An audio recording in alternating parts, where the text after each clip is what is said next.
And being able to sit and have conversations with myself on such a deep level, just holding me accountable without shame, guilt, blame, without saying, without the joy, I wouldn't know the pain.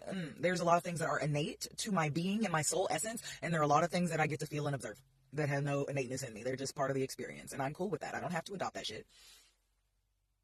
And I meet myself on a deep-ass level, and so it's very rare that I meet external beings who meet themselves on a deep-ass level.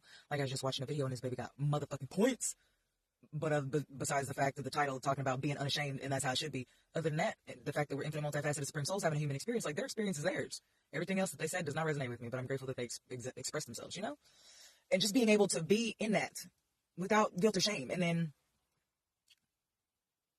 we're supposed to be having these connections, and it's so funny because a lot of the times when I speak, we only want energies to react how we want them to react. We don't want them to respond as they do. And in this cultural societal norms, we always react and talking mad shit about somebody, not holding ourselves accountable for what we've chosen.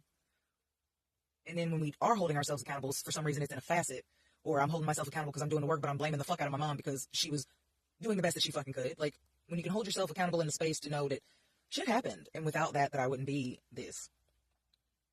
But I'm ready to meet beings who can meet themselves on a deep level like this.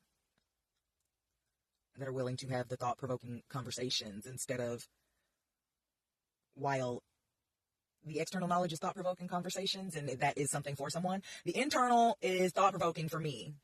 Because when I can bring it internal, then I can have more expansive instead of restrictive conversations about that. I don't have to go be talking about somebody else to make myself feel better. I don't have to put shade over somebody's expressiveness because it differs from mine.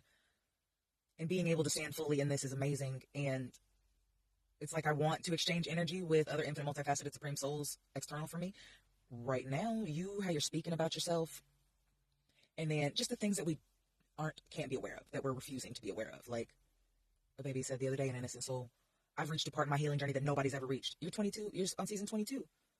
While you're definitely supposed to be proud of yourself, speaking that enchantment into existence is disingenuous to your soul.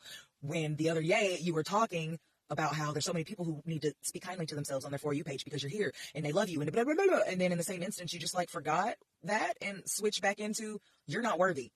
Nobody's healing like me. Once I change the narrative to myself, even when I respond or comment on something, it's just different and expansive.